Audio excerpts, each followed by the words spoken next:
Face aux difficultés de la circulation, une recette, la savate. C'est ainsi en effet que la boxe française, longtemps oubliée dans les pages du dictionnaire, revient au goût du jour.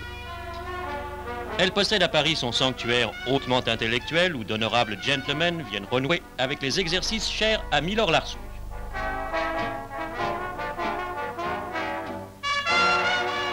Ce qui nécessite, on le comprend, une sérieuse mise en train préalable et justifie la transformation de la salle d'armes du club en une sorte d'annexe de l'opéra. Après quoi, rien ne vaut une bonne démonstration pour mettre dans l'ambiance. La boxe française, sport complet qui fait appel aux jambes comme aux bras, requiert souplesse et décision, et s'il est aisé de porter les coups bas, il faut une bonne détente pour porter les coups au flanc.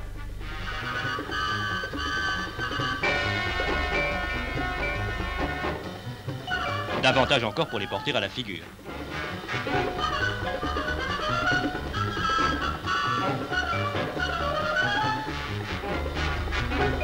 Dès lors, il va de soi que de la théorie à la pratique, il reste encore un sérieux pas à franchir.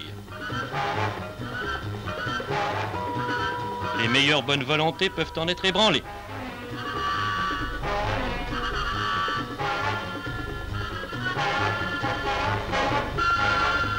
Comme quoi la boxe française que pratiquaient nos valeureux aïeux n'est pas un sport de dilettante.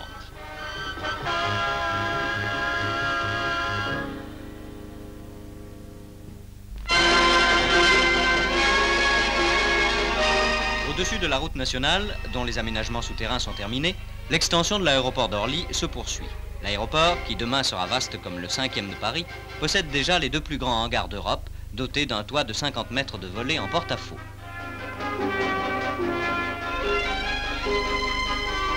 On vient d'y inaugurer, au centre de contrôle régional, le radar de surveillance aérienne le plus puissant d'Europe.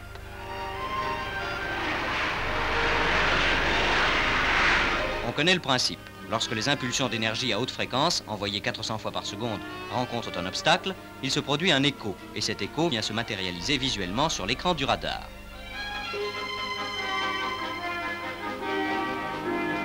Avec le radar de Paris et les futurs radars de Lyon, de Marseille et de Bordeaux, et grâce à des connexions de télévision, chaque centre régional pourra contrôler la France entière. Ainsi, le centre d'Orly dispose de moyens de surveillance dont la précision et la perfection sont à la mesure des longs courriers à réaction. L'équipement antituberculeux de la France s'est enrichi du sanatorium Rhône-Azur qui vient d'être inauguré à Briançon. En assumant sa réalisation, les caisses de sécurité sociale de Lyon et de Marseille ont voulu en faire un modèle du genre. Ces installations techniques très modernes, exploration fonctionnelle, équipement radiologique,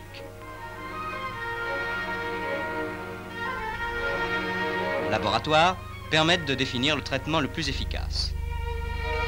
Du contrôle de l'acuité auditive menacée par certains antibiotiques jusqu'aux salles d'opération ultramodernes, rien n'a été négligé.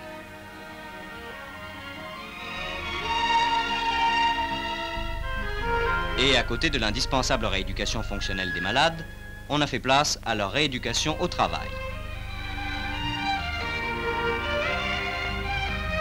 On a tenu à ce qu'ils puissent aussi trouver le plus grand confort pour le corps comme pour l'esprit, élément primordial d'une guérison rapide.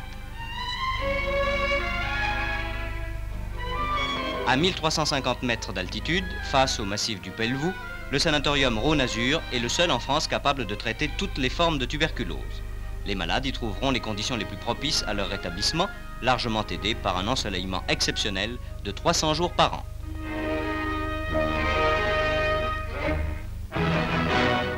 Henri le Navigateur, mort voici 500 ans, est le héros du jour au Portugal.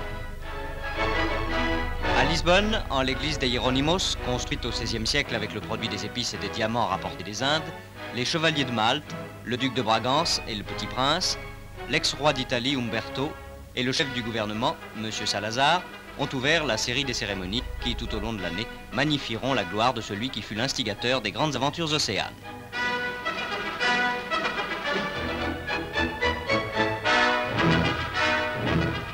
Le même jour, une session de l'Assemblée nationale, en présence du président de la République, devait être l'occasion d'évoquer cette glorieuse époque, peu connue hors des frontières portugaises. L'histoire a retenu le nom de Christophe Colomb, ceux de Barthélemy Diaz, de Vasco de Gama. Pourtant, dès le début du XIVe siècle, depuis cette tour de Belém qui commande l'entrée du Tage, Henri le navigateur avait envoyé ses caravelles à la découverte du monde.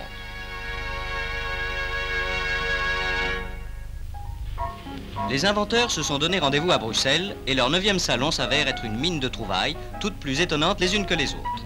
Tirer une photo en 15 secondes sans chambre noire n'est plus ici un problème pour personne.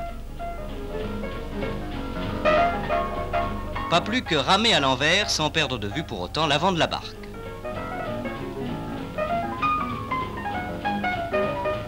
On y trouve le papier magique qui supprime les fautes de frappe. Le tuteur avec lequel plus une tête d'écolier ne fléchira. Le cric électrique pour voiture et pour conducteur fatigué. Et si le radar personnel en cas de brouillard n'est pas suffisant, voici l'écran anti-choc.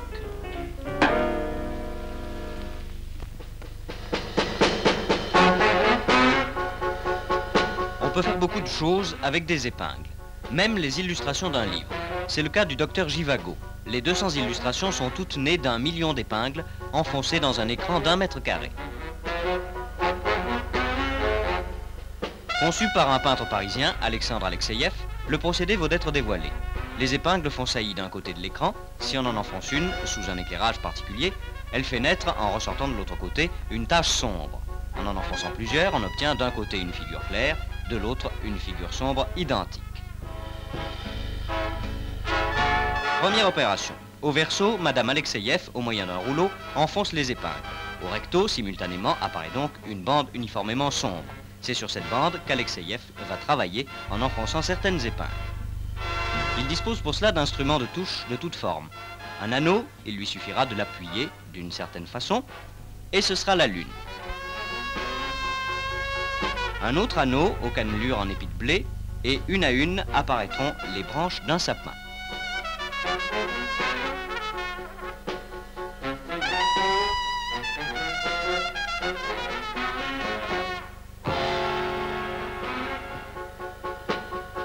Pour finir, un rouleau parsemé de trous et de bosses. Et c'est maintenant l'apparition des flocons de neige.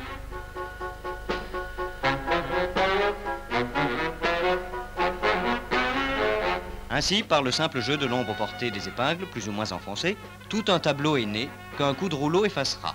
Mais auparavant, il aura été fixé sur une plaque photographique. Là n'est pas limité le procédé d'Alexandre Alexeïev. Par les variations de la source lumineuse et en appliquant le principe du dessin animé, il a pu aussi, image par image, donner la vie à un monde merveilleux. C'est ainsi que sont nées, voici 25 ans, les fantasmagories d'une nuit sur le Mont Chauve, un des classiques du dessin animé, orgueil de toutes les cinémathèques.